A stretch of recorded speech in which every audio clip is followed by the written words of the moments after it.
Guys, मेरी इस video में थोड़ी बहुत गलतियां हो सकती हैं, तो प्लीज उन्हें इग्नोर कर देना। और अगर आपको वीडियो पसंद आए तो वीडियो को लाइक करें, चैनल को सब्सक्राइब करें और अपने दोस्तों के साथ शेयर जरूर करें। रहस्यमय कवच और कुंडल, भाग 3।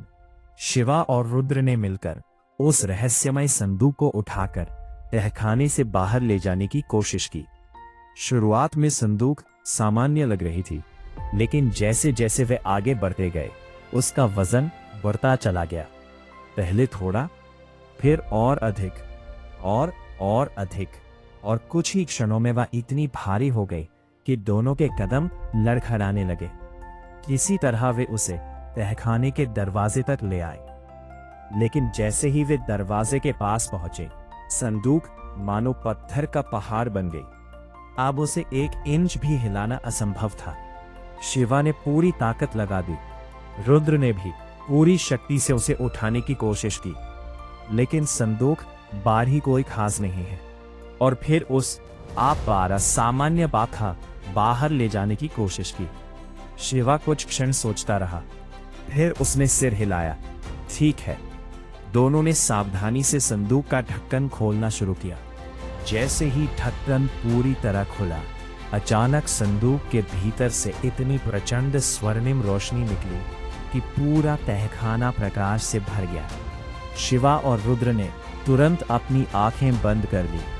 उन्हें ऐसा लगा मानो सैकड़ों सूर्यों का प्रकाश एक साथ फूट पड़ा हो। कुछ क्षणों तक वे कुछ भी नहीं देख पाए, लेकिन आश्चर्य की बात यह थी कि वह केवल प्रकाश नहीं था, उसके साथ एक अजीब सी दिव्य ऊर्जा भी पूरे वातावरण में फैल रही थी।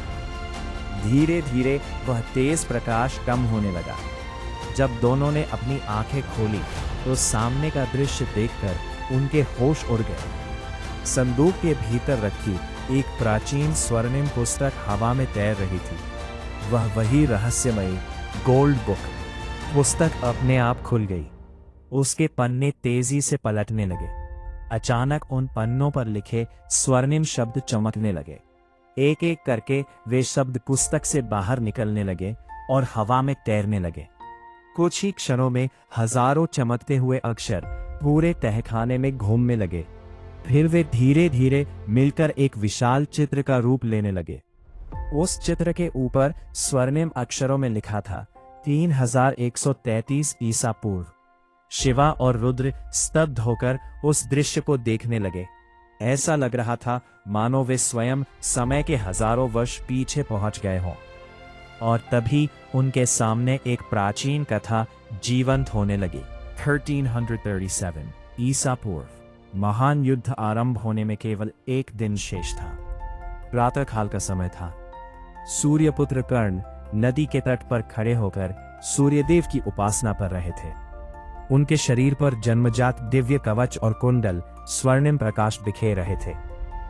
पूजा समाप्त होने ही वाली थी कि वहां एक वृद्ध ऋषि पहुंचे। उनके वस्त्र साधारण थे और चेहरा थकान से भरा हुआ प्रतीत हो रहा था। ऋषि ने कर्ण के सामने आकर कहा, क्या आप वही महान दानी कर्ण हैं जिनके द्वार से कोई भी याचक खाली नहीं लौटता? कर्ण मुस्कुराए, हाँ ऋषिवर, यदि मेरी सामर्थ्य में होगा तो मैं आपको निराश नहीं करूंगा।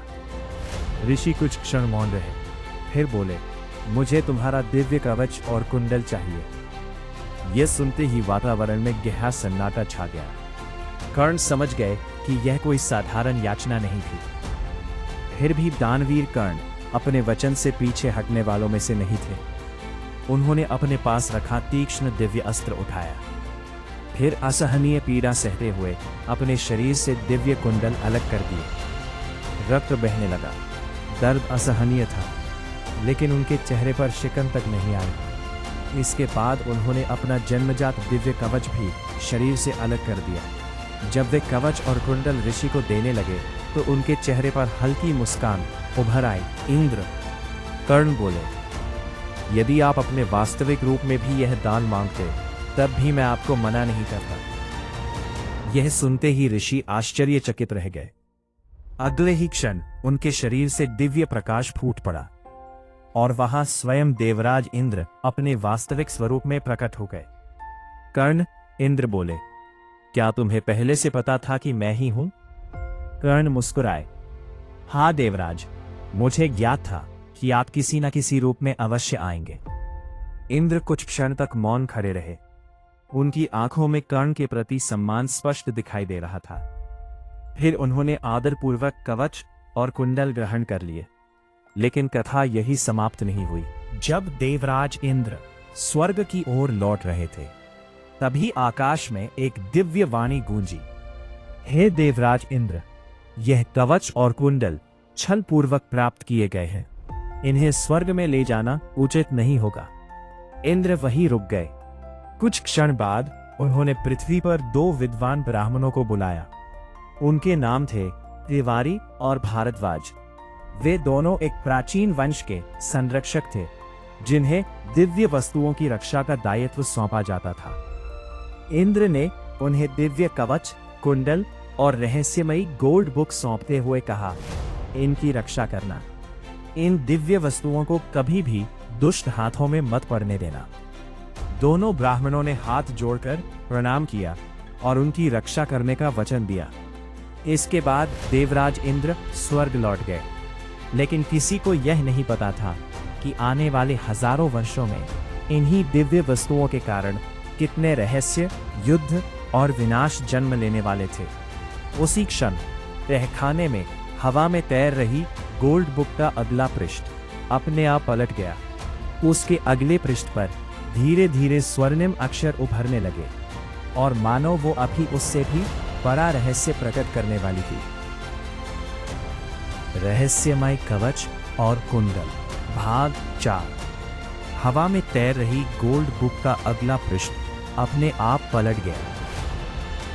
एक बार फिर उसके पन्नों से सुनहरे अक्षर निकलकर हवा में बिखरने लगे। वे अक्षर धीरे धीरे एक नया दृश्य बनाने लगे। शिवा और रुद्र उस दृश्य को ऐसे देख रहे थे मानो वे स्वयं उस समय में पहुंच गए हो। कई वर्ष बाद राजनपुरा नाम का एक छोटा सा गांव, चारों ओर हरे भरे खेत, मिट्टी के घर और शांत वातावरण फैला हुआ था। उसी गांव में एक छोटा सा परिवार रहता था। उस परिवार में केवल 3 सदस्य थे, एक माँ, उसका 10 वर्षीय बेटा और उसके पति, जो सूर्यलोक की सेना के एक बहादुर सैनिक थे। पूरा गांव उस परिवार का सम्मान करता था, क्योंकि गांव का बेटा अपने देश सूर्यलोक की रक्षा कर रहा था। कुछ ही दिनों में उसे छुट्टी मिलने वाली थी।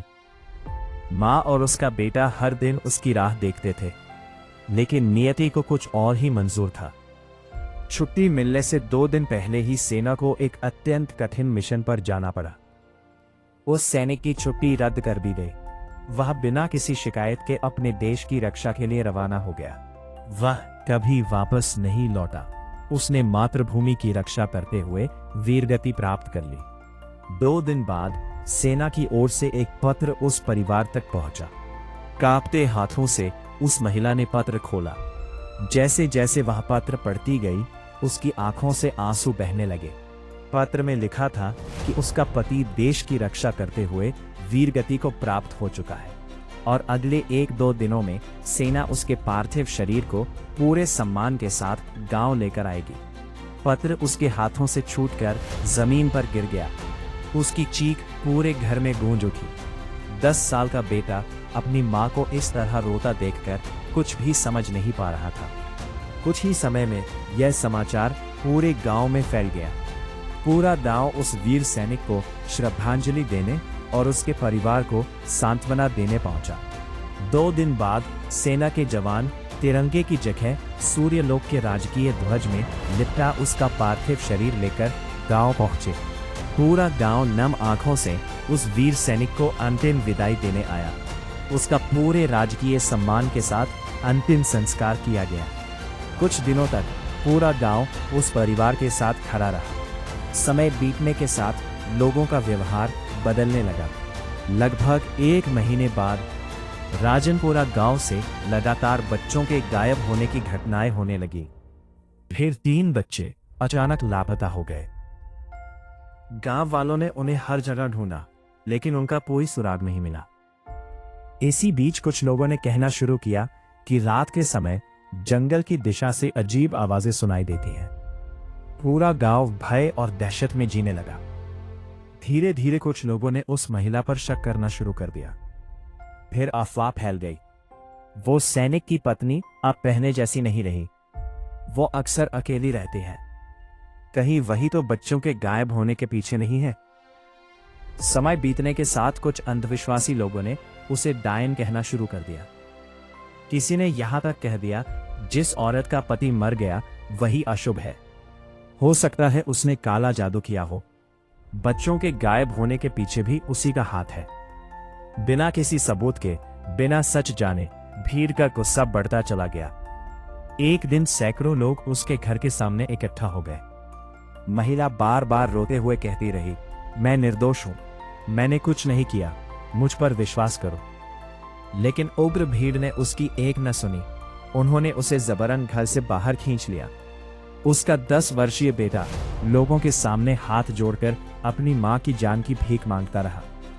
मेरी मां निर्दोष है, उसे मत मारो।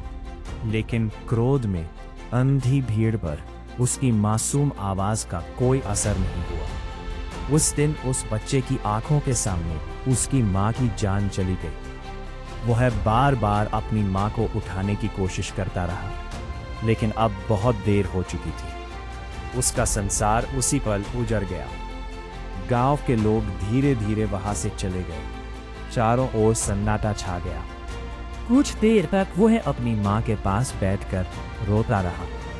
फिर वह धीरे धीरे खड़ा हुआ। उसकी आंखों से आंसू रुक चुके थे। अब उनमें केवल आग थी और बदले की ज्वाला। उसने पूरे गांव की ओर देखते हुए ऊंची आवाज में कहा, आज तुम सब ने मुझसे मेरा पूरा परिवार छीन लिया है। मैं इस अपमान और अन्याय को कभी नहीं भूलूंगा। मैं वापस आऊंगा 15 साल बाद, और उस दिन इस गांव का नामो निशान मिटा दूंगा। इतना कहकर वह घने जंगल की ओर चल पड़ा। कुछ ही क्षणों में उसकी परछाई अंधेरे जंगल में गायब हो गई। लेकिन किसी को यह नहीं पता था कि उसी जंगल की गहराइयों में उसका सामना ऐसी शक्ति से होने वाला था जो सदियों से किसी योग्य व्यक्ति की प्रतीक्षा कर रही थी।